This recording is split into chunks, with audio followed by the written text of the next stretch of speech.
Howdy, Holtheads. Kurt Money here, alongside my co-host, Kateline. And we are here with another Holthead chosen episode of Murder, Mystery, Recaps. That's the theme. It's got like a nice little bongo in it, right? Mm-hmm. This was chosen by Holthead All-Star Timmers. Now, what's nuts, Patreon members may know Timmers because he chose a Stitch and Crime, the Columbo episode that we watched. Mm-hmm. All the little stuff that Columbo's saying, I'm just like, oh, I love it. See, I don't even want this. I haven't had coffee yet.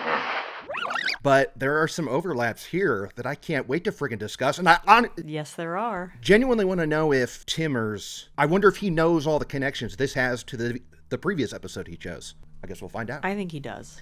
The way you're acting, okay, cool. I thought that would be too long ago. I thought the things I'm going to say that are similar, you'd be like, say what? No, I got you. Okay, sweet. Okay, we are talking about the pilot episode of the ROCKFORD Files, which premiered March 27th of 1974. This was an hour and a half. Mm-hmm. Now, we know it as Backlash of the Hunter Parts 1 and 2. That's how they split it up for syndication later on. Maybe we should wait until we talk about the plot, but I can't figure out for the life of me what Backlash of the Hunter means. Is it a play on Night of the Hunter somehow? I don't know. Is it a literary reference? Well, the Mitchum movie where he wrote Love and Hate on it, isn't that Night of the Hunter? That's all I got. I don't know what that is, Kurt. I feel myself getting awful mad. Backlash of the Hunter, I don't know how to apply it to this episode, which was absolutely friggin' banging. And before I get your thoughts, Kate, I'm going to read you the IMDb. Classic, not a lot of info coming at you. Rockford is approached by a young woman who wants him to determine if her father's death was a suicide or a murder. Pretty good. And it hints at the fact that, guess what? We got a body, y'all. We got a friggin' body. We do, right from the jump. There's gotta be a body. So, Kateline, tell me, what did you think of the Rockford Files? Believe it or not. Sorry. Believe it or not, This is my first time watching. I figured.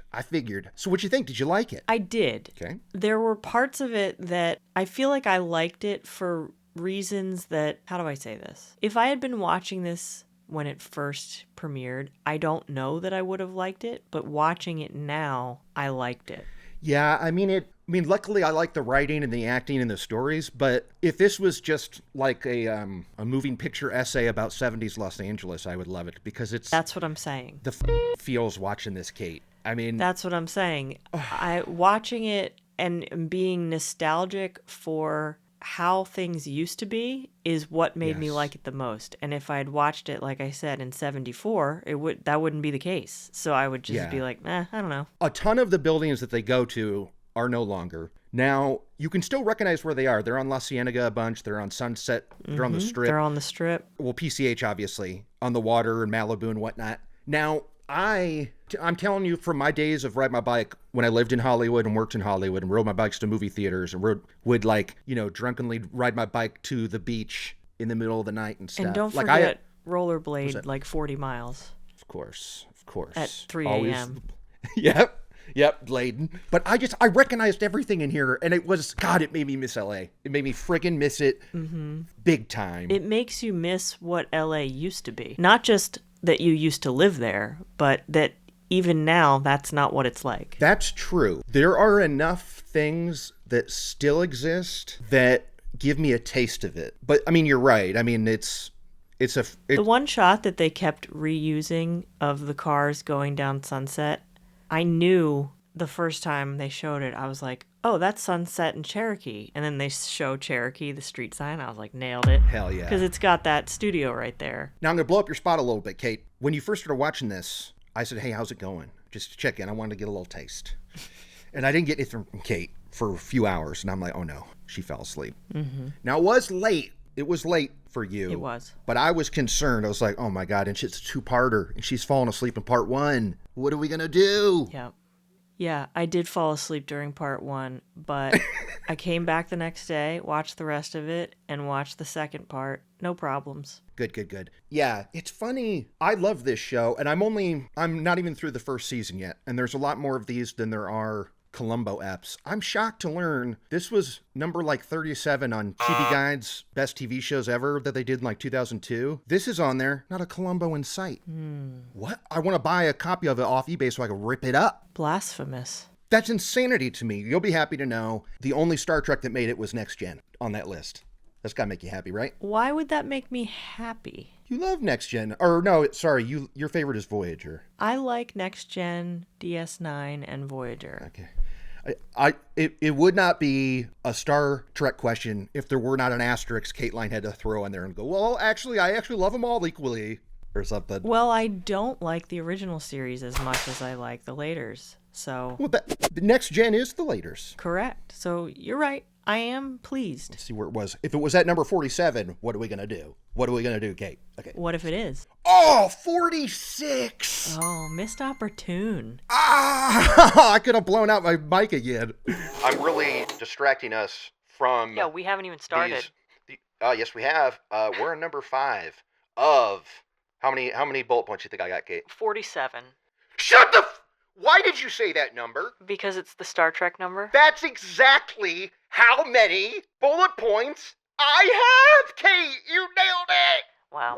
Oh, this was delayed a bunch because I couldn't find the Blu-ray box set, which you can see right here. Ding, ding. Our story opens up on this woman played by Nita Talbot. We don't know her character name yet, but she calls a guy, this buff dude, and is like, listen, wait, what's this buff guy doing right now when she calls him up? He's busy. He's doing karate. He's at a dojo right now doing karate. He is. And don't worry, we're going to see a little bit of that later. Now, already, right off the friggin' bat, BYB B-roll you busted. Did you notice that she calls him at the dojo, quote unquote, twice in this episode? And it's the same footage. Hello, Jerry, it's Millie. Hello, Jerry, it's Millie. Same exact footage. And even in this first shot, they reverse it. When they cut back to him, it's been flopped. You know what I mean? So like his ring is on his other pinky finger and the door is on his other side. I couldn't believe it, but hey, I didn't catch it until I was looking for it. But I think you skipped over the most important part. What's that? Nita. Hello, Jerry, it's Millie. Well, yes, of course. Now, I also skipped something else. You're gonna think this is pretty top-heavy, K-Mun. But there's a ton of good stuff literally in every frame of the first few minutes. But go ahead, tell us. Nita Talbot played Mildred Elias. And how do we know her? From the Columbo episode. Boom! And I think Timmers might have a thing for her. Listen, Perhaps. I do. Yeah. I'm in love with this woman. She got those eyes, huh? She's great. She's a smoke show. Yeah. Those eyes, her voice. Yeah. Later we see her in a bikini and I'm like, hell yeah. Yep. I feel like this would have been my girl back in the day. I believe it. She rules. And don't you agree, like, in the Columbo was, I think the year before this Rockford Files, but she kind of played a ditzy girl. Like, she was the roommate of the nurse, remember? And she was just like, right. I think she was talking about TM and, meditation and all that stuff. Mm-hmm. Well, not really. Career-oriented, Sharon was motivated by others' wishes, you understand? I had personal selfish goals, and Sharon was devoted to humanity, do you follow? And here she's a little different, so I like how she can mix it up. Talented. Yeah. Now, they're hitting us with a lot of establishing shots of the Santa Monica area because cut in between this beginning part where she's calling up this buff dude, we're seeing a guy in a bus taking a bus to the Santa Monica Pier. This I spotted instantly for a billion reasons. Number one, well, everything about it, because I've been down there a bunch, but also the Lobster was there. Have you ever been to the Lobster? I never went to the Lobster, no. We went there and we sat by the window to have the view of water, and it was all foggy and shit. You couldn't see 2 feet in front of you. Classic. But guess what? That food was... Did you eat lobster?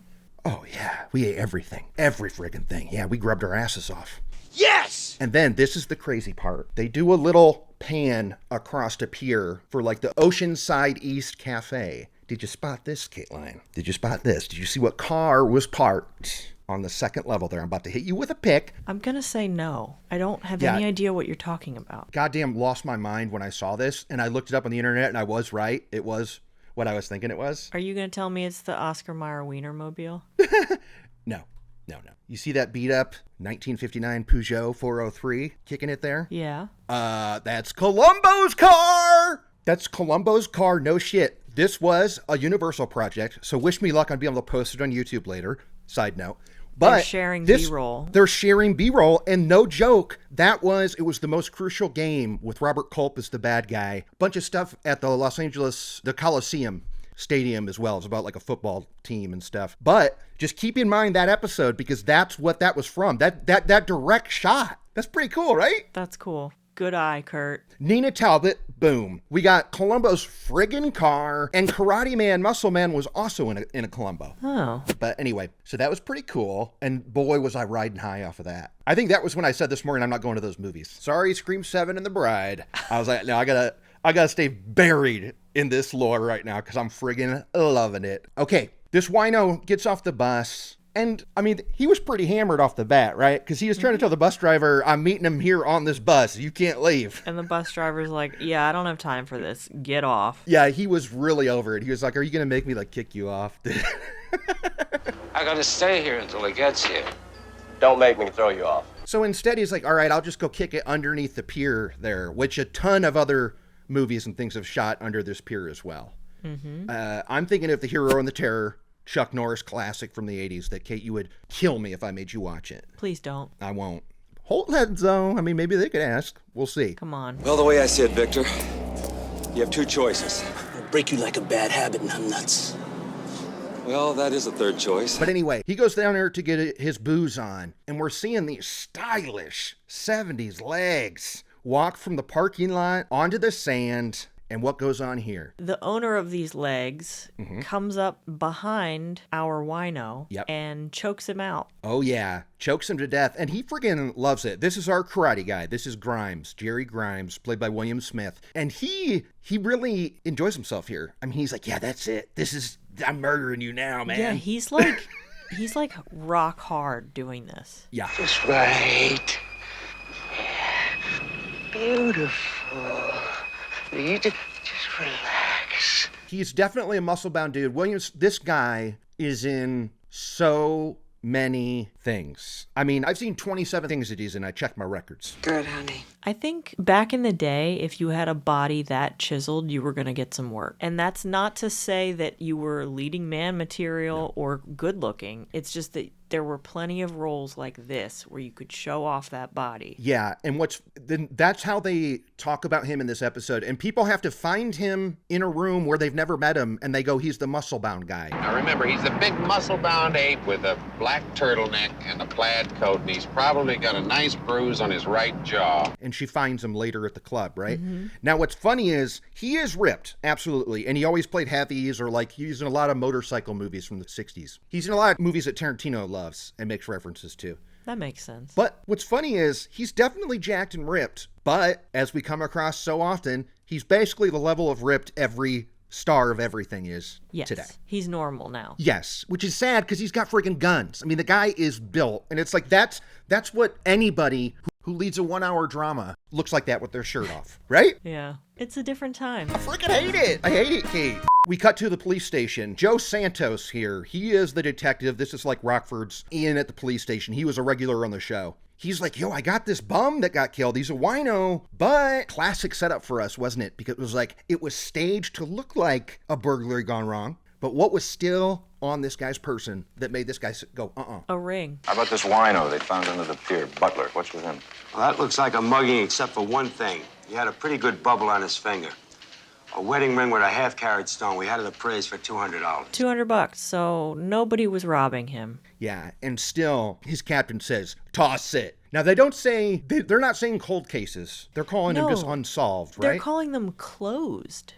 You're right.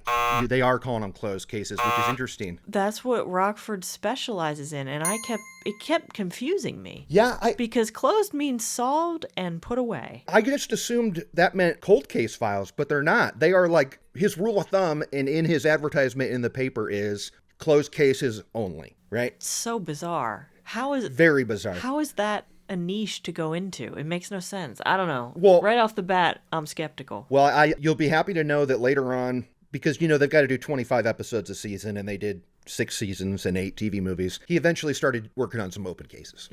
He did bend his rules a little bit. Now cut to Malibu area, I believe. We're on the beach on the PCH. We pan by this beat up camper. No way anybody from our show lives in there. This thing is too beat up and gross looking. We see James Garner and his dad walking up the beach from fishing. This dude loves to fish. This is our boy, Jim Rockford, star of the television show. He's a private eye.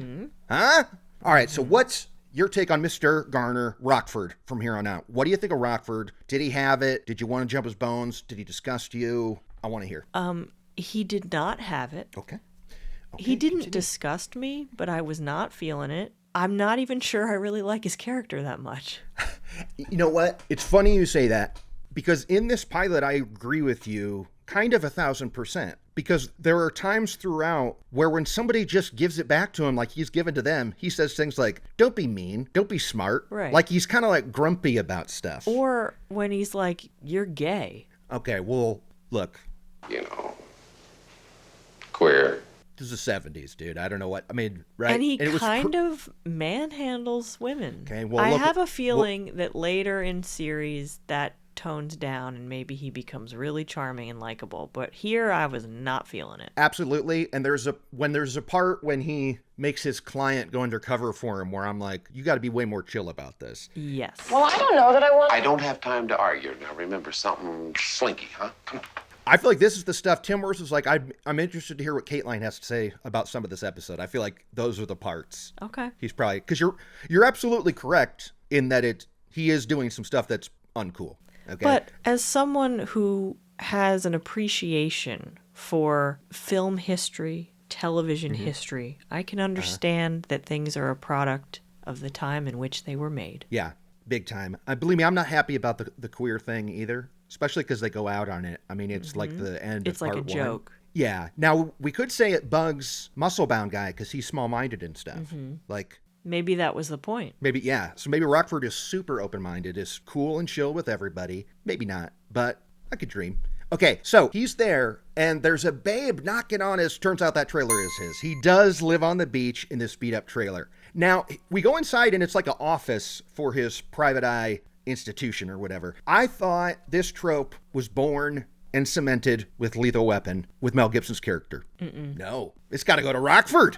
It's got to go to freaking Rockford. Yeah. The trailer on the beach here. It looks way nicer inside, doesn't it? It's a shithole outside. It's all rusted outside. Yeah. But inside, he's got some legit furniture, and it's cozy. Yeah. But wait, real quick, his dad is with him, who is called Rocky. And I'm going, how pissed were they a few years after this when the movie Rocky came out? Because they're saying Rocky left and right in this show. Come on, Rocky. In all eps. This guy who played Rocky was only in the pilot. He was recast with Noah Beery when the show came back for real in the fall of 74. That's good, because I didn't like him. And I'll show you a shot of the Rocky for the rest of the show. He kind of has facial features that he looks more like he'd be James Garner's dad. This guy that they have in the pilot, he looks like just some transient they found. Yeah, he does. He really does. It doesn't help that they're like fishing all the time. Totally. He's like doing transient stuff. Oh. Like expect to see him with a hobo stick and the bandana on the end of it or something. He's giving our boy Rockford a hard time, saying, why couldn't you be a truck driver? Why'd you have to be this? Oh, you should have took over my rig, Jimmy.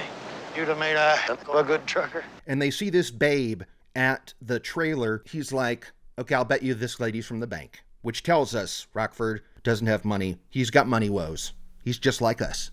And we go up. He's just like us. Literally, you and me. Yeah. We are broke. Yep. So, he's earning points with me there. But he bets his dad like $20 and welching rights, which I'm not sure what that means. But and he goes, oh, you're Sarah from the bank, right? A good way to find out. Wrong. She's actually there to hire him for his services. Did you recognize this lady? This is Lindsay Wagner. Lindsay Wagner, of course. Who is famous for Bionic Woman, probably the most. I wrongfully assumed that she was going to be in every episode of this. No. Did you look it up? Yeah. Yeah. She's great in this, I think. And what's funny is... by the way this episode ends, yeah. I would have thought she's the love interest going forward. No, he has a character named Beth that is also his lawyer, I believe, that is his on and off girlfriend. Now, Sarah Butler comes back later in season 1. I just watched the app and it was killer. How are you going to pay me? On the installment plan like before. Oh, yeah? Yeah. But this is kind of the relationship he has with all of his clients a little bit, where it's... Oh, he sleeps with them? Not always. But here's one thing this pilot does, is it drives home the key points of this character, Rockford. And these are things I like about him, where he is adamant What's his day rate, Kate? Like, does he give deals? Is he cutting corners? Is he a cheap guy? What's his bag? He's expensive. What is it? He's expensive even for today's standards. I don't want to shock you, Miss Butler, but it costs $200 a day plus expenses. $200. $200 a day. Day. Yeah. That's crazy. Hey, but you know what? He backs it up. He's like, that's what a plumber does, and they don't work weekends, and my life's in danger. So I'm like, you know what? It's not expensive. It's just a little less than a good plumber'd make if he doesn't work on the weekends. That is not what a plumber charges. In 1974? Hell no. Well, according to him, I don't know. I don't know, man. There was a lot of smog in LA in the 70s. Would that affect plumbing somehow? What? It might affect people's cognitive abilities. Maybe they're like, yeah, that sounds like a great rate. I'll pay that. All right, well, there we go. It makes sense. So this show came back. They did TV movies like Columbo did in the 90s, and his day rate was updated. Then this was in 94, $450 a day. No, come on. Hell of a lot of money. I mean, that's like an editor's day rate within the last 10 years. That's crazy. There's no way. Yeah, he's that good, man. He's friggin' that good. Is he? Well, here's one thing. A runner I love in this episode is how many times he quits. Oh, yeah. He quits so many times, but it's always like he's got a bill, though, for services rendered. Mm-hmm. It's like, okay, I have a receipt for you. Okay, you don't have to pay me for the day rate, but I did drive to Vegas for you, and I ate this, right? Uh-huh. So she has a case. Her dad is this friggin' wino, right? What does she think happened? What's the police telling her? She thinks that he was targeted and murdered, and the police won't listen to her. Yeah, they won't buy it, and that hence the closed case and stuff. And I think she says a cop gave her Rockford's name. I assume that was Joe Santos, the guy from the beginning. Yeah. There's a Detective Becker working on it, but they closed the case, so he recommended I come to you. She's like, he was murdered, and he, like an idiot, really sounds like a lot of cops and dinguses that we deal with sometimes in this app, doesn't he? He does. When he's like, sounds like a burglary. He actually, every time he quit, he kind of sounded like a dingus. Yeah, he did. He was busting out some classic dingus stuff. Mm-hmm. What's that got to do with your father's death? But look, that's like the hero's journey stuff, right? Like, he's got to deny the call, like 4 times, apparently. But yeah, see, he's like, I don't want to do it. And she's like, don't worry, money is no problem for me. I can pay you that rate easily. He says, okay, wait for me outside. We'll go talk to your brother at the pharmacy. But real quick, I got to make a call. While we were out slapping your brother around, I had somebody run a credit check on you. Guess what I found out? What? You laid some bad paper on me. Just love that he doesn't trust her at all. And it's like with good reason. I like how cheap he is and how nickel and dimey he is as a character. I think it's fun. Okay. What do you think? I think she's hot enough that you just let it slide. Well, okay, I agree, but here's the problem. Almost all of his clients are babes. Like, I feel like every client... So he'd never make any money. They're all smoke shows every week. And he sleeps with everyone. No, not everyone, but look, they want to. That is for damn sure. How old do you think James Garner was for this first season? You're going to tell me he's like 30, but he looks 60. No. He's 46. Which I think seems... Yeah. That's a normal age for this kind of role, but 46 looks a lot differently these days. Yeah. Now, he was on a show called Maverick, and one of the co-creators of this show worked with him on Maverick, and the idea was like, what if we bring your Maverick character, I think his name was like Brett Maverick or Jim Maverick, what if we bring him to current day and make him a detective? So that was kind of the premise for this. This is good timing on our part because they have announced a reboot of the Rockford Files. Yes, I saw that. Do you know who is playing Jim Rockford? No, but let's see if I can guess. Give me a hint. He's in shows I've never watched. I only know him from the 2001 movie Valentine. Come on, Kate. But he's in shows you've watched. Absolutely. And I believe one that you watched with your husband within the last year or two, involving vampires and stuff. In high school with blonde hair and stuff, based on a movie that had Paul Rubens in it. Okay, these hints are freaking gold. He had a spin-off from this vampire show, and he had his own show that was his name. Kate!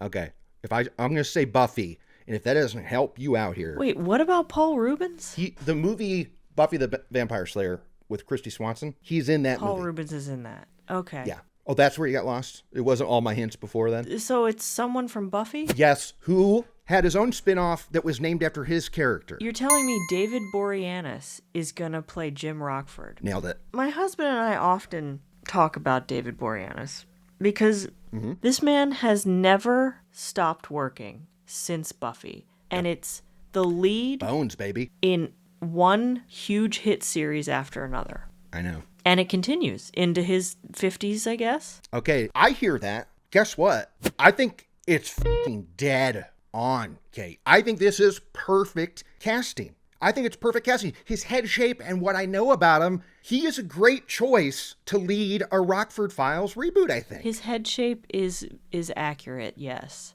I just don't like the guy. Look, I'm not crazy about him either, but I think it kind of equates to how we feel about Rockford. I mean, I think I like him a little bit more than you do, but I'm not here. Rockford's not one of my favorite characters ever. I think David Boreanaz is such a great choice. And how old do you think he is right now? Well, I'm going to say like 57, 56. Nailed it. 56. So he's 10 years older than James Garner, but I think this makes sense how, 70-year-olds look 55. Yes, and he doesn't look 56. Will he look more fresh-faced than James Garner? I think so. Yes. Absolutely. James Garner, Mr. Red-Faced, redneck, smoking cigs and stuff. Yep. I kind of liked how doughy he was as a person in this show. Oh, I he was doughy. There's no topless scenes for him. No.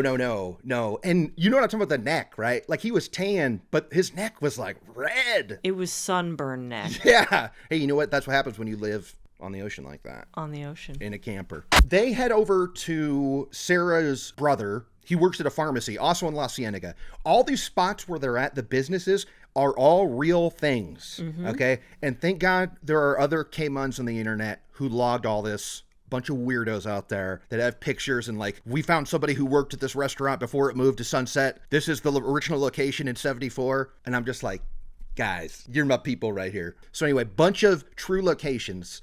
And how cool was this pharmacy, huh? Like that fake dark wood and stuff? Yeah, I guess so. You guess! That didn't jump out at you? I wasn't really clocking it, no. Oh, that means you weren't clocking the Waterpik 70s brands that were on the shelves behind them. No. Also great. I love like a grocery scene or a store or a toy store scene in a movie or TV show from old times, because it's just such a timestamp for the time, right? You just said time. And you 3 times. Big friggin' deal, bro. I did. Thanks for clocking it. Also time related, clocking it. I'm stuck now. But they were in the Waterpik aisle. I didn't realize Waterpiks were around in the 70s. Me neither. Now, Kate, Miss Perfect Teeth, and she knows it. Do you use a Waterpik? I do. Okay, now Google says modern day thinking is it doesn't really get, you need to have the contact of the floss, but you probably floss too. Well, the thing is, I have a permanent retainer installed behind my bottom teeth. You can't floss that. You have to use the Waterpik. What? This is a revelation, Kateline. How many of your teeth are not real? No, they're all real.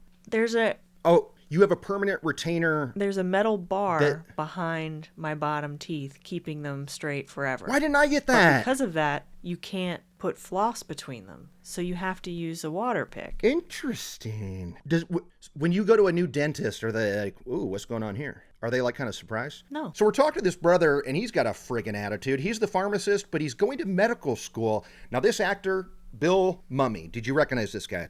I doubt it. No, I did not. I say doubt it, not with Tude. I didn't recognize him until I looked him up, but he's Will Robinson, as in Danger Will Robinson from Lost in Space. Oh, okay. And he's also in a classic Twilight Zone episode where like a 6-year-old is evil and has mind control powers over his family in the town. That I think perhaps even the Burbs Joe Dante redid for the 80s movie, anthology movie.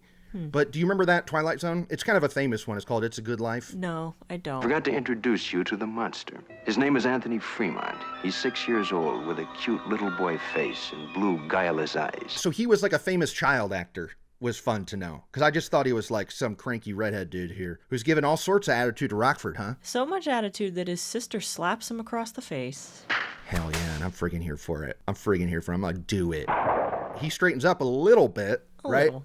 Because he's like, I don't care how dad died. He was mean to me. He loved you. You're the perfect daughter, blah, blah, blah. That's when should I say Sarah or Lindsay Wagner? I always forget how we do this. What do you think? And let's say Lindsay Wagner. Okay. That's when Lindsay Wagner is like, perhaps we'll tell him about Mrs. Elias. Would you rather I take Mr. Rockford to meet your Mrs. Elias? You wouldn't. And he goes, this is so funny. This is some of the humor in the show that I love. Because he goes, look, it's not a big deal at all. There's this woman that I deliver drugs to from the pharmacy, and she took a liking to me. So she's paying for my medical school. That's a big deal, bud. Mm-hmm. It sure is. Even in the 70s, that was a big deal. Yeah. I loved it. And I love that Rockford goes, The medical profession needs more sweet guys like you. Right? Because he's a little shit. He's joking. Okay, now Rockford and Lindsay Wagner go to the Peacock Bar. At one point was a restaurant called the Stinking Rose. Mm-hmm. It's not anymore, but I remember that from LA. I'd ride my bike by there going, who the hell is eating at a restaurant called the Stinky Rose? They just put garlic in everything. Is that what it was? I thought it was a terrible... That's what it was. The whole shtick was that it was garlic and onions in everything. That sounds kind of good. I heard really good things about it, but I had never eaten there because I don't eat garlic and onions. Okay. Bad breath, or you don't like the taste, or... Acid reflux, heartburn, indigestion. Of course. I'm learning so much about Kateline today. No meat on a pizza, no garlic or onions. Sure was damp today. This is where Rockford... So they're at the Peacock Bar, which is funny, because this should be streaming on Peacock, but it's not, because Peacock sucks and everything. We hate them.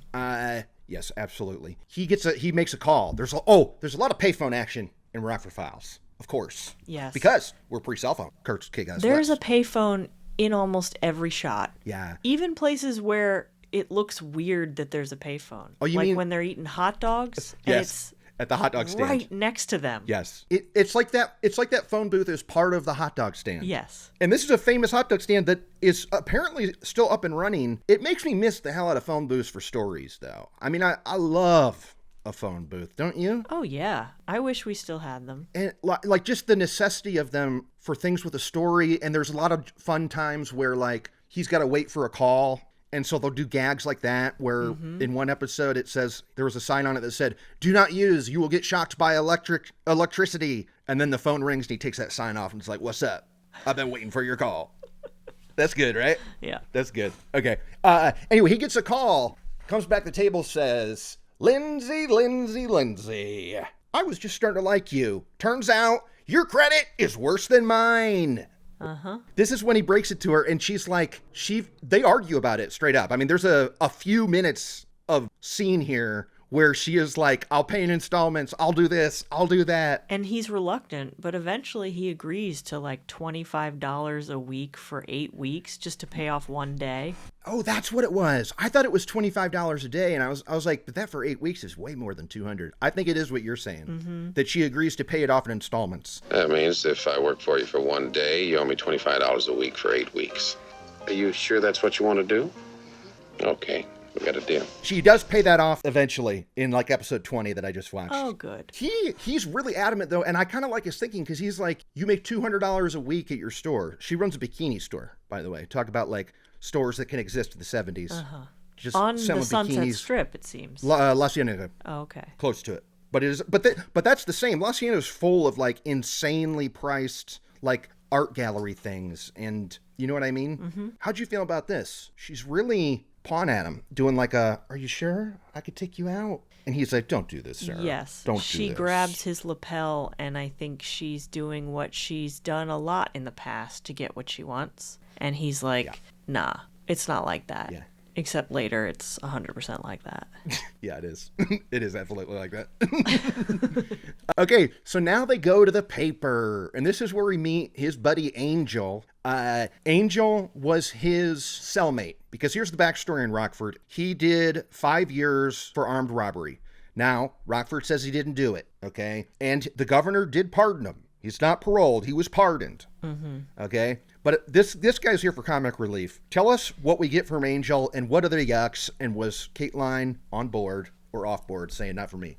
I get that he was the comic relief and he had a lot of good lines. Yeah. But I felt like this whole plot could have been cut. No way. That's how we find that's where the obits and the marriage announcements are, because it's a newspaper. There had to be an easier way to do this. Okay. Interesting. There are some things in this episode, particularly part 2, that they are stretching to make it an hour and a half. I mean, look, I'll agree with you right now. This could have been a tight as hell 52-minute episode of Rockford Files. Well, the first 10 minutes of the second half are recapping the first half. Big time. Freaking big time. Literally. Talk about Rocky movies. It's the Rocky movie move. Yeah. But this is funny because Angel's whole thing is like, hey, you know that job I said I didn't do when we were in the Slammer? I did do it. I did that shit. Did that bank job. Yeah? When we were in prison, you must have told me 100 times you were innocent. Well, that wasn't. And he was like, go on. So tell me, did you do yours? You did it right. He's like, no, honest. No, I didn't. I didn't. I loved this. I love this. This is kind of a running gag with him. And Angel's like, whatever, I didn't do mine either. And he goes, well, I never thought you did. I love all this stuff. But he did. Yeah, oh yeah. Yeah, he did. That's where you want to be about it. I didn't do the bank job either. I never thought you did. Well, I didn't. Just a weird actor. Weird actor. Weird look. Weird actor. We didn't get a name of the paper he was at. I only knew it was the freaking paper because they had Mr. Rogers style B-roll of inside the newspaper factory, like papers getting pressed. We see newspapers going through the whole printing press. Yeah. And did it not take him forever to go through that one drawer of files? It did kind of take him a while. It did. Without that establishing stuff, I would not have known he's at a newspaper because he's just at a sea of file cabinets. There's not like a desk with people on phones inside. We don't hear like... There's no microfiche. It looked like the same set as the police station. Yes, the first police station. This is weird because after this scene, we go to a second police station, and it is absolutely an entirely different station. It opens. Do you remember this? A little pink slip gets put down this little like wooden tunnel to go through the plastic divider. That was kind of cool, right? It's like what they used to do at the bank. Something like that, but it's not suck related. It's all gravity. I wasn't exactly sure how it worked, but it was an exposed, it was like a luge. You know, we're in Winter Olympics time right now. So I'm like keeping it current, you know. We go here to talk to our detective guy, and we hear a classic thing that I've talked about in our other old stuff, particularly, I believe, Hitchcock. It's not homicide in 1974. It's homicide. Homicide. Getting a homicide a night down here, and I've got to devote all my time. Homicide. That's how they said it until like the 80s for some reason. Crazy. Does that jump out at you? It's gotta, right? It did. Yeah, homicide. This is Rockford's connection in when he needs like plates run and stuff. And the guy does the obligatory like, I can't help you out too much because you make us look bad. Whenever you solve these closed cases, it's bad for us. And the cop won't say anything, but he's like, I have a feeling that it was not a robbery, it was a murder. And we're like, yeah, duh. That's why you told Lindsay Wagner to come find Rockford. No doy. If I could tell you, I'd probably tell you that the guy had a $200 diamond on his finger. And for my money, that doesn't shake out as a robbery. That's if I could tell you. I mean, you could make your argument here. We probably didn't need this scene. No, we didn't. We didn't learn anything new. No. Other than that cool paper slip ride. That was it. Okay, so now we're talking about Mrs. Elias. He finds out, this is Nita Talbot. This is our Columbo gal from the beginning. She used to be a dancer on TV shows and clubs and stuff in the LA area. This was just a few years ago. Then all of a sudden, she marries this old bag Elias that, do you remember how Rockford describes him? He says, a 68-year-old man that looked like he fell out of a vacuum bag. Good bird. So covered in dust? Yeah, because he's old as hell. I love it. Mr. Elias was 68 years old and looked like he'd been dumped out of a vacuum cleaner. But he did have $10 million.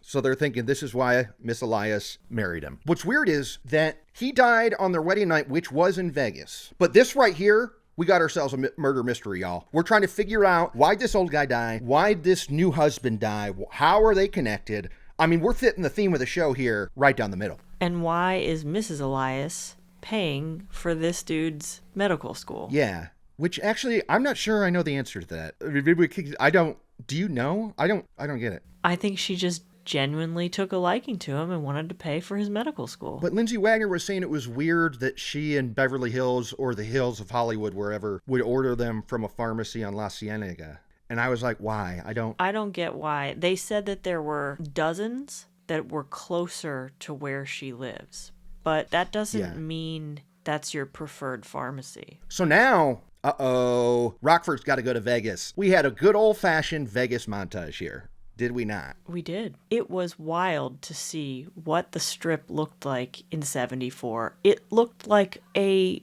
rest stop off of the freeway. There's nothing there. Yeah. I'm going to do a side-by-side of the Welcome to Vegas sign in this Rockford Files episode to what the Vegas sign looks like and what it's surrounded by today. I mean, it's insanity. Now, I love 70s era Vegas because, well, one, Diamonds Are Forever. There's a Bond film that they were in Vegas, and it kind of looks like that Vegas as well. But I love old Vegas, and this was when old Vegas was just Vegas. Now, have we discussed the way that you pronounce Las Vegas? Maybe. Why? Is it, you got a problem? You got a problem with the case? You're saying Vegas. What do you say? Vegas. Vegas. Las Vegas. Las Vegas. Viva Las Vegas. I don't know. I think I'm right. Vegas. You're saying Vegas, like vegetable. Maybe you say it wrong. Maybe I say it right. I say it right. I don't know. I'm always right. Holtheads, weigh in here. Yes, please. Now, what's funny is we're hit with a Vegas montage, and we think that we're going to land in the Sahara or another casino. No, we're at the Clark County Courthouse to talk to the coroner. Wasn't this hilarious? It's like you could have hit us with a Vegas subtitle on the screen without doing 5 minutes of Universal-owned B-roll of slot machines, I feel. You could have also just called the coroner. You don't need to go there. That's true. Now, you know Rockford's doing it so he can buff up that bill, because you know he's going to charge for mileage and whatnot, okay? Yes. But also it's so we can see the coroner, played by one Michael Lerner. Did you recognize this guy? Yes, and I was thrilled to see the guy, who I know from Clueless, the TV show. Ah, you're right! Oh my God, Kate! That is so funny. I completely forgot about that. I watched the hell out of that show. According to this evidence, you did not do one single chore. But they all got done. That's hardly the point. You're blowing my mind right now. It's all rushing back. It's all rushing back. I was going to say he's in a billion things, but I mostly know him for playing Mayor Ebert in Godzilla, the Roland Emmerich film from '98 with the Puff Daddy song and Matthew Broderick. It's a terrible, terrible film. But because Roland Emmerich was mad at how Siskel and Ebert reviewed Stargate and Independence Day, is they name the mayor Ebert. You know what I think about you and your campaign? Gene, wait a minute. Where you going? I need you. They talk about it. I found the Ebert review where they talk about it on At the Movies. And they're like, one, they say it was petty. I'm like, I don't know. I mean, you're in the movie, dude. I don't know. I mean, I don't know. It's petty that he reviewed Stargate and Independence Day poorly. They're both bangers. Yeah. Well, we didn't know how good we had it back then. I mean, I agree 1,000%. I agree 1,000%. They're both pretty spectacular. Independence Day is better than Stargate, though. Yes. One has Bill Pullman. One does not. And one has Kurt Russell, but a Kurt Russell with a hair choice. No good. No good. Remember he's got like a flat top? You prefer a mullet? Yeah. Yeah. Kurt Russell needs to be like a lion and stuff. That's him. No argument here. Okay, boom. But they were pissed that Godzilla did not step on them. So I just think that's going to be a boom. We'll hear some clips. Yeah, the only good thing about Mayor Ebert and his sidekick was that at least Godzilla didn't step on us. Well, but Roger, I fully expected that to happen. And I think the audience is waiting for that to happen. Lerner's shady as hell, but he's trying to play it like he's super cool. So Rockford's there to be like, was there any funny business with the death certificate for this rich guy? And what's Lerner's response? This was open and shut. He had a heart condition. He had a heart attack. There was nothing suspicious at all. It was not caused by any foul play. Yeah. It's by the book. Yeah, and he goes, hey, you know what? If you're like investigating this, I'm going to save you the trouble. Mr. Rockford, don't do it. There's nothing here to look into. Just trust me. Are you planning to reopen the case? Well, because if you are and you're interested in a medical opinion, you're wasting your time. Well, thank you for seeing me, Doctor. And that right there is a red flag. I think if he hadn't said anything like that, maybe. Yeah, because Rockford goes home and says he was one of 4 coroners who signed off on the death. So he still kind of believed him. But they do show him stop outside the door when he leaves the coroner's office like, why do you say it like that? And then friggin' Lerner, this little weasel, calls up Mrs. Elias. Gets on the phone immediately. Yeah, hits her up and is like, what? He tells her that Rockford is sniffing around. Yeah. But he's also trying to get a date. And it's so funny, too. You could tell she plays this she gets this all the time. All the time. Because she's a smoke show. And she's like, there's people like this stupid coroner in Vegas thinks that she would date him. Come on. Come on. It's insulting. If you ever get up to Las Vegas, I hope we might see each other. And she's like, absolutely, let's get it on the calendar. But listen, I got to call you back. Bye. Yeah. And he thinks for sure she's calling back. No. He's not getting that call. No. Very funny. So here is when we see the exterior of, I guess, where the karate dojo is, because it says Fountain of Life Day Spa. And this is when we see for the second time the exact same footage of Miss Elias calling Grimes mid-karate. It's pretty funny. Hello. Hello, Jerry. It's Millie. Yeah, I was just about to call you. Hello. Hello, Jerry. It's Millie. Where's this week's check? But she says, oh, we've got a problem. So Rockford goes to the bikini store to talk to Lindsay Wagner to for the third time, say, I quit, but here's an itemized receipt. Comes to $75. It's tax deductible. This is your receipt. What kind of a jerk are you? My own kind, I guess. He leaves the bikini store and she's heartbroken. She's pissed. She's like, come on, why don't you help me? And then Rockford clocks this red convertible with these hubcaps following him. This is friggin' Grimes. This is our musclehead. Mm-hmm. Huh? Following him. He pulls over and goes to a phone booth, of course. You know, phone booth 7 of 30. Mm-hmm. And he calls up the bikini store to be like, hey, I think I'm still on this, actually. Give me a second. But what's he doing in the meantime in the phone book? He finds his ad for his services. And there's a big drawing. Yep. A self-portrait. And you have it. Yeah. That's awesome. It's on the bottom of the Blu-ray case. Oh, nice.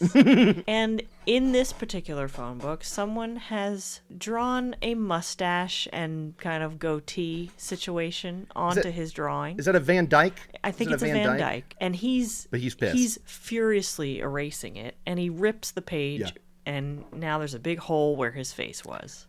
Yeah. And I love it because he's talking to her the whole time, and there's silence on the phone, and she's like, what's wrong?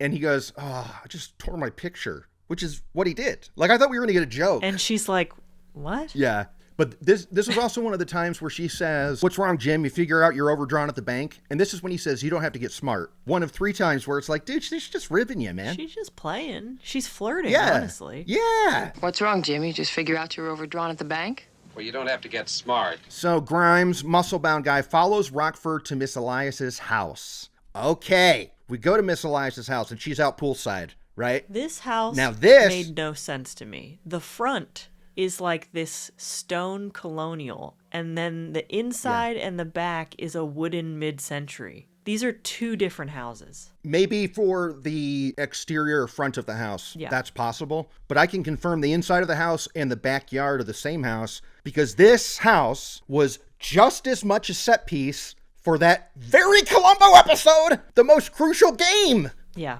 Yeah. What, you know that? You knew this? Yeah. Why? How'd you know it? Because they look the same. Have you seen Most... No, but it wasn't... Oh, I'm sorry. Most Crucial Game is not an episode we covered. It's another episode. Okay. What's crazy to me is it's the exact same episode that they reused the B-roll from at the beginning of this, of the car. It's like Dean Stockwell gets hit to death with an ice cube in the pool by Robert Culp. And it's like a perfect murder until Columbo shows up. Uh-huh. Okay. But I want a full team out here. I want prints and pictures, the whole inside of the house. Oh, and the diving board. And now we see undercover Rockford. What's his play here with our bikini-clad Miss Elias looking hot as hell? Looking so hot. And he is posing as an admissions representative from a college, from a medical school. Where she is paying to send our little redheaded friend. Well, what is it you want of me, Dean? Simpson. Carter Simpson. Yeah. And basically, he wants more information just to be sure that she's good for it. Which, I don't know that that's actually a thing. And also, you can see where she lives. You know she's good for it. I mean, that's true. And he actually does say, like, we just want to know that you can actually cover it because it's going to be like $50,000 a year. And so she's like, you can call my accountant or whatever. And I love this friggin' weasel. He does 2 things that crack me up. One, he goes, we have a lot of other students that are in need of financial assistance. Would you be willing to help them? And she's like, nope, I only care about one. Yeah. And she's like, please leave. And he goes, oh, nice pool. I bet that pool's pretty dope on a hot day like today. Fucking Rockford wants to go swimming! And she's like, okay, bye. Get out of here, dude.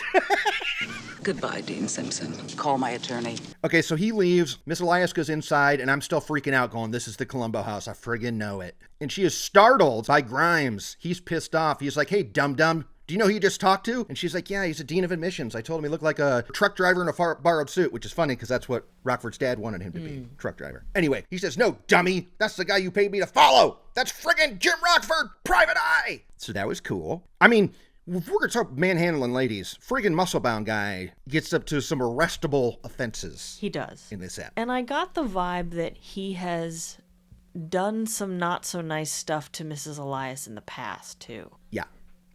I mean, and in part 2, it's implied they have a repeat, I feel. When he's like, I'm going to stay the night and we're going to have a ton of fun and stuff. I'll spend the night. Won't that be fun? Gross. Yeah. Gross. Get off of her. Yes. We cut to Tail the Pup. This was a real place in L.A. They're eating hot dogs. And, of course, we're talking about receipts. And he's like, don't worry. The hot dogs are on me. Who's buying the hot dogs? Me. Oh, this was funny. He's quitting again. And this was the third and final time when she goes, hey, maybe your rates are too high. And he goes, no need to get nasty. Maybe your rates were too high.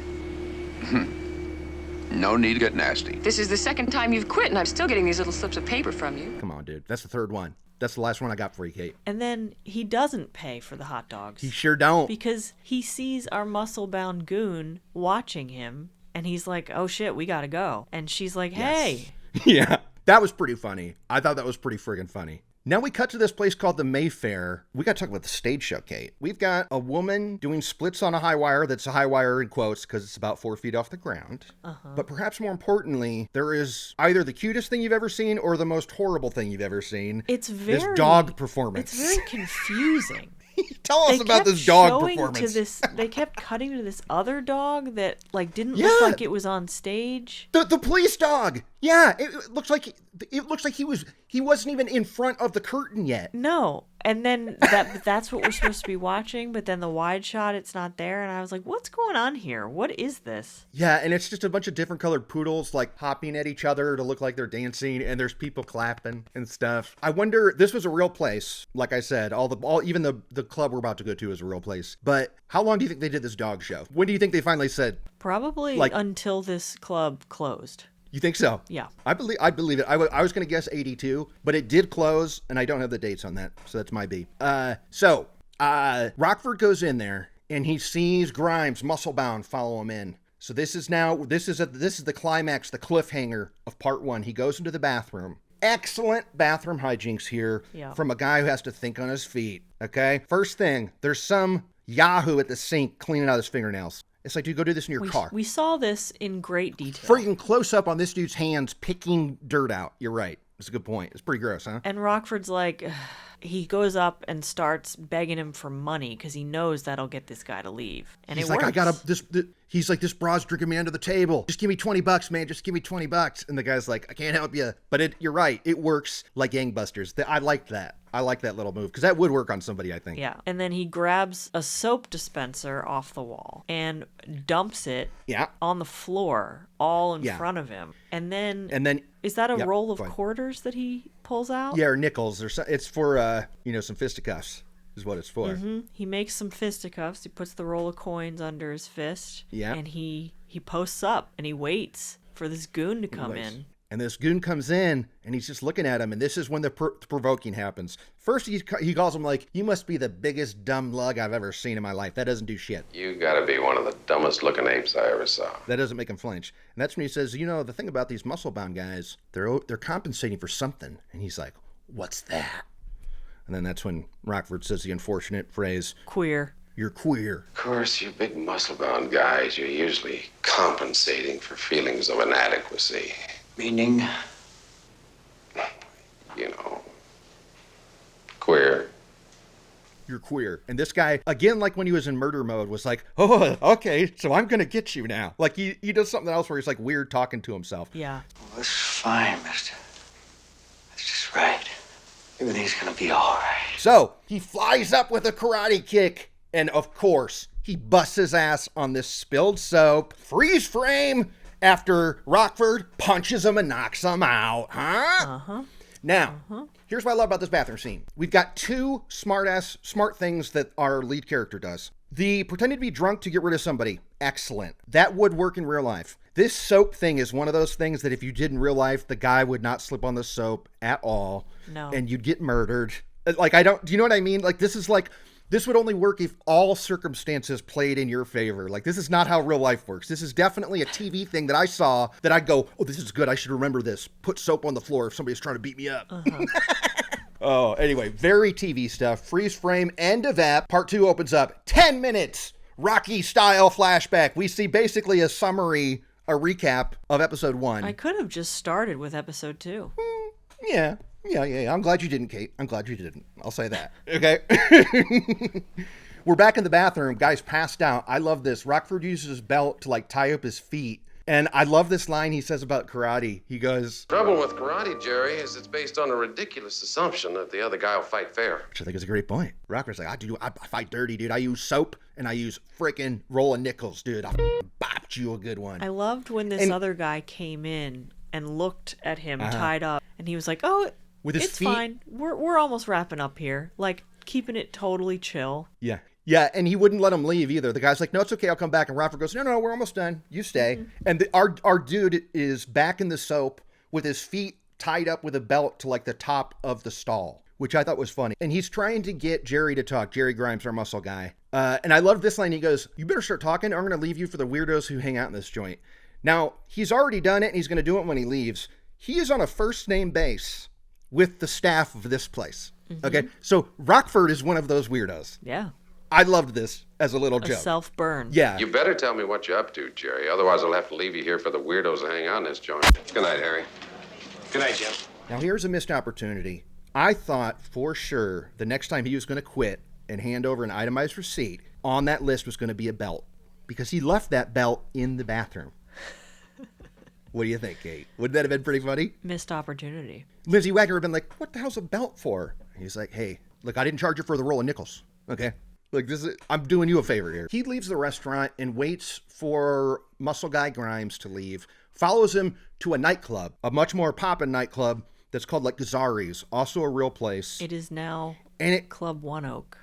Is it really? You recognized it? I Googled it. Oh, does it still look like that, kind of, or is it a totally new storefront? Totally different. Cool. But yeah, that was another thing where I was like, this was a real spot. Mm-hmm. I mean, if I'm real, especially a K-Mun who doesn't drink anymore, I would never want to go there. But I love that it exists and I can watch it on a TV show. But you'd probably have fun at a discotheque. You'd probably go in there. Woo! You'd be tearing it up, right? I've only been to one discoteca in my entire life. Just once. When? Where? Was it awesome? I can't say. Oh, okay. He's in the club, still dancing it up with his back covered in soap, I suppose. All right, so this is when he goes over to Lindsay Wagner's house and is like, hurry up, put on something slutty. Yeah. Okay? Because you've got to go sell yourself to this friggin' weirdo at the club. I remember something slinky, huh? Come on.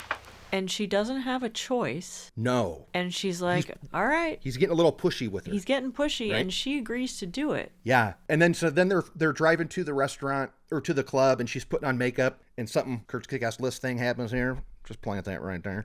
Now, tell me, Kate, she's putting makeup on. What's with this weird beauty mark on her cheek? What was that? She drew a little star. I loved it. I thought it was adorable. I needed more star arm length or something because it looked like a squashed spider bug. No. It looked like a star. It was so cute, and I have to assume that was kind of in trend at the time. Yeah. Upon first glance, do you think it's a really thick-ass beauty mark like Cindy Crawford would do decades later? But this is a weird star thing. It is. It is. But Kate says, you're in. Would you ever bust this out when you're trying to look your tip-toppest? You do a little star in your cheek. If I was going to like a fun themed party or something, absolutely. Okay. This is also where we get some dropping of the hard R word. $20 an hour to pick up some guy who's probably an emotional cripple and is going to try and rape me? He's not going to try and rape you. And we know that this guy is absolutely capable of rape. Yes, 1,000%. But it's played for laughs here that she's going to have to deal with it. So she goes in there to flirt with him and stuff, and Rockford kicks it outside on the curb. And he watches them come out and get in his car. They get in Muscle Guy's car. And he, slaps her butt and stuff. This is going to piss off Rockford later. Even though this is exactly what Rockford told her to do. Yes. And he's got a real problem with this later. So now we cut to what at the time was called the Continental Hyatt House. Now, this was then bought by the Holiday Inn, but it was known as the Riot House. Do you know what went down at this hotel? Okay, this is a world famous rock and roll legendary hotel. Zeppelin rented out 6 floors, and it's where Robert Plant yelled, "I am a golden god," which is in Almost Famous. Mm-hmm. That's a direct reference. I am a golden god! We go back to the hotel room, and this is where she puts in the little knockout juice. And he goes, it's not poison. It's just knockout juice. This was another TV thing. Is there a liquid that it comes in like a Visine thing that you could do just the littlest drop and it would make someone pass out instantly? I don't think so. I don't think so. So that's another TV thing. But he comes out shirt off, right? And he's like, oh, it's time. Oh, yeah. He starts necking. He's forcing himself onto her. And she's not having it, obviously. She's like, hey, let's just finish these drinks first. Good call. Yeah. And she's like, we got to warm up. And he says, warm up. What do you think this is? High school? And I'd go, dude, you never heard of foreplay, bro? I mean, it sounds like you're the one in high school. Totally. If you're not doing any warm up. If you're just getting right to it. I mean, that's day one stuff, dude. None of the women that you have ever been with have enjoyed themselves. Never. Yeah. If that's your attitude. Warm up. But luckily, he passes the F out. And in comes Rockford, and immediately he's like... He's shitty. He's shitty to her. After she did exactly what he asked her to, and she almost got raped. Yeah. Yeah. And he says, you guys were playing slap ass. He had, some phrase for it. What did you want? Did you have to let him paw you like that? Paw me? What are you talking about? Oh, I saw you outside the bar playing slap and tickle. I was across the street. What is this? So now they start rooting through this stuff.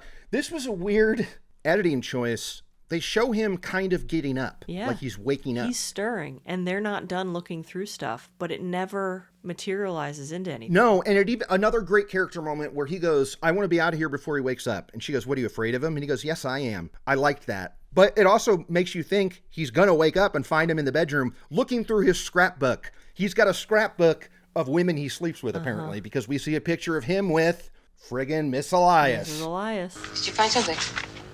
Yeah, his trophy case. We made one nice connection. Who is it? That's Mrs. Mildred Elias. Nita Talbot, the babe at the Columbo house. So now we've got a connection here. We go back to the newspaper guy for a second time. This is one that you had an issue with, right? Where maybe we didn't need this storyline. But what this gives us is side-by-side pictures of the dead wino from the beginning, that's Lindsay Wagner's dad, and the actual Elias, the husband, the vacuum bag Elias that Mildred married in Vegas. And one has hair and one doesn't, but they're similar enough. Same demographic. Old white guy. But we still don't know what the connection here is. But we're getting piecemeal. This is our mystery, and we're getting some answers here. What, do you think these two guys are mixed up together? Police buried the wrong one? No, they died 10 months apart. Mr. Elias had an open casket funeral with all his friends there. But in this scene, his buddy at the paper tells Lindsay that Jim did time. She didn't know that. She didn't know he was an ex-con. No, and they do a little freeze frame on the punchline because he goes, we were both wrongfully accused, right? He's like, no, ain't y'all. We know you did it on perp. Come on, dude. Me and Jimmy go back a long ways together. We was in the pen together. We were both framed. But they go back to Lindsay Wagner's house. Killer pad for someone who makes $200 a week at a bikini store. Well, absolute killer friggin' pad. And this is where they really bond because she asks about his prison time. And he's like, would you believe me if I said I didn't do it? And she goes, no, I wouldn't. Actually, Rockford, that was really mean. I'm sorry, Jim. That was really mean. If you told me you were innocent, I'd believe you. I really would. I mean, you forced me into something slutty and go throw myself at this guy. But me saying that to you was very mean of me. I'm very sorry. Let's smooch by the fireplace. And they absolutely, when we come back to him, they've got different stuff on it. She's sleeping on his chest. So they definitely boned. Now, here was the most egregious, oh shit, we have to fill a second hour of television. Because we see, it's like they did a previously on again. We see flashes we hear dialogue from when they first met. We see the wino underneath the pier getting murdered. Right? It's He's like, just dudes, what? running through the case again in his head, up in his mind grapes. Yep. And he somehow, this confused me, he somehow thought of something and came to a different realization while reflecting on everything. This is when he asked Lindsay Wagner about, just tell me about your dad in the past year. And this is when she mentions that after Mom died, he got drunk and he was a wino. I tried to get him clean. He was in Vegas a few months ago. And he goes, was it June? And she goes, yes, it was. Actually, it was June. Why? And so now we're off to Vegas to look for more wedding records, more paper records, which is kind of cool. Mrs. Elias apparently was in love with this old vacuum bag, the 68-year-old, and they were going to get married, but he died before the ceremony and before they filled out the papers. She calls her goon friend friggin' Grimes, muscle guy, and he finds some wino to stand in as him at the chapel so that they can get married so that the $10 million he has will become hers, or else she was going to get nothing. Mm-hmm. So that's where this whole scam started, and then for whatever reason, Grimes decided to kill the dad because they thought he was going to blackmail. But this guy's way too much of a booze hound to blackmail anybody. He had no idea. He had no memory he did any of that. Yeah, I mean, he's trying to hold a meeting on the bus. Right. Like, remember? Like, I gotta stay here until he gets here. this guy's not all there, but he freaking kills them and loved doing it. They're going out to Vegas again, and they're all trying to get to the chapel at the same time. Muscle Guy gets there first with one of his goons, and they're like trying to kill the reverend that did the ceremony, right? They try and kidnap him, and then Rockford shows up in a car that I hope we're going to talk about later. I mean, I know it's a disgusting car to Kateline, if I'm correct. What do you think? What? Oh, I don't think it's disgusting. See, you're a enigma. I thought this is trashy. Because later he switches to a Firebird, which I know you think are trashy. Yes. So anyway, but he shows up in his cool car, and now begins what I think sets apart television in the 70s and 80s, maybe the 60s and some of the 90s. But we are treated to an unbelievable rock star car chase for 10 minutes. Then it becomes a friggin' plane and a car chase. And then... I mean, tell us about... And then a shootout. A friggin' shootout. But tell us about this car chase. I mean, this was the bread and butter for stuntmen in the 70s and 80s in Hollywood. I mean, this is where they were friggin' cashing a check every day of the week. Because all these shows have these real car chases. Mm-hmm. I can't get enough of these. And what's cool, James Garner did a lot of his own stunt driving. He did the turn. They call it a J turn, where you're going like 30 miles an hour. You hit the brakes and throw the car emergency brake and it spins. That was like credited to this show as a stunt move. We see that a bunch of times. I love it. It's all real cars, all real people in these cars chasing. There's no CG in sight. We're destroying cars. And then they're out in the desert. These mofos get out of their car, hop into a friggin' plane. They like do. a little, what are these? A little just a little propeller prop plane. plane. And they fly Yes. around and shoot at Jim and Lindsay. Yeah, they're trying to shoot at him in his car. In his car. And I think his car gets blown up. Don't they shoot it and it explodes? They shoot the engine and it explodes. So now they're hiding out, and luckily he has this gun that we forgot to mention that he keeps in a cookie jar, but he doesn't have a license and he doesn't like to use it. He doesn't have a license to carry it, which is why he didn't bring it to any of the situations where he probably should have brought it. Right. But hey, with all good storytelling, this is going to come back to bite him soon. But luckily we've got it now because he's taking aim with this little 6-shooter, right? Like, what is this? It's a little guy. Yeah. And he's shooting at this prop plane flying, trying to shoot him with a machine gun. You know, granted, it takes a lot of shots, but he does finally hit it in the gas tank. We see a close-up on the gas coming out of the hole, which I like to imagine that was shot on the ground with a fan on it. Yeah. I love stuff like that. I love thinking like, God, I wish I could have been there on set that day. So this forces the plane to land. It does not crash. It just lands, and then they jump out of the plane. Sprinting. And then it explodes. Yeah. Now, this is, again, where I go. Usually the move is, and you'll see it in the 80s on your A-teams or your lower budge stuff, a plane or a helicopter will quote-unquote explode after it crosses over a hill or it's off camera. Because then all they have to do is fake a little explosion. It can even be a fake one shot at scale or whatever. But whether this was a real plane or an awesome replica that was real size, they blew this up, did they not? I think because this is a pilot on a major network, they really did it. And maybe further episodes, they didn't go all out. You're right, Kate. I bet they 100% blew it up because we're getting shots, aerial shots of the exploded plane. They had a helicopter up there. Yeah. And it looks great, too. These guys. Now, William Smith, the muscle guy, he was also a stuntman. So he probably did do that. I mean, is it one shot of them running out of the thing and it blows up? It might not be one shot. I can't remember. But it's pretty freaking cool. So their plane explodes, and then we cut to later. They're like trying to hitchhike back to L.A., and up pulls a cement truck. Friggin' Rockford and Lindsay Wagner driving a cement truck that they try and flag down. Uh-oh, look who's driving it. It's Rockford. This I loved because I was like, okay, where are you going? I hope you're not going back to L.A. in this thing. Because what does he make them do? Get in the cement truck. And they turn it on. So now it's driving away while it's spinning. And they're tumbling around in there. And there's Rockford. Actual James Garner is standing on the edge of this friggin' cement truck, hanging on, pointing the gun inside for the ride. Now, I can bet $1,000 that was James Garner because of how unbelievably slow they were driving. Did you notice this, Kate? They were probably going 7 miles an hour. Precious car. precious cargo. I thought, please tell me they're going to Vegas PD. And they did. They cut to Vegas PD logo. Because I was like, that drive to LA would take you 15 hours, I think. And that, honestly, the J-Dub struggled on some of those hills between Vegas and LA. So I don't know if the cement truck would even make it, to be honest. Well, I guess it depends on the route. Okay. I thought you were about to insult the J-Dub there, Kate. I wasn't going to stand for it. Well. Tread lightly. She's playing. She's just playing, guys. Jeeps are not known. She's just playing, guys, and we're moving on. We got to keep moving. We got to keep moving. What? For their what? They're not good cars, Kurt. Okay. Off for that entirely. And I mean that genuinely. That was 100% off, Kateline. I thought you were going to say that they didn't have horsepower or they something. Look you just cool, straight up said, but they are you just very straight up said they're not made. Good cars. And I'm just they're not. boo. Their engines suck. They're always breaking down.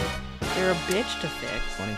I mean, I did have to fix it a few times, but I had it for a long time. But truly, I'm going to censor it now. You can F off now, Kate, but you can you could take that and just keep walking because I'm not going to tolerate it. Okay.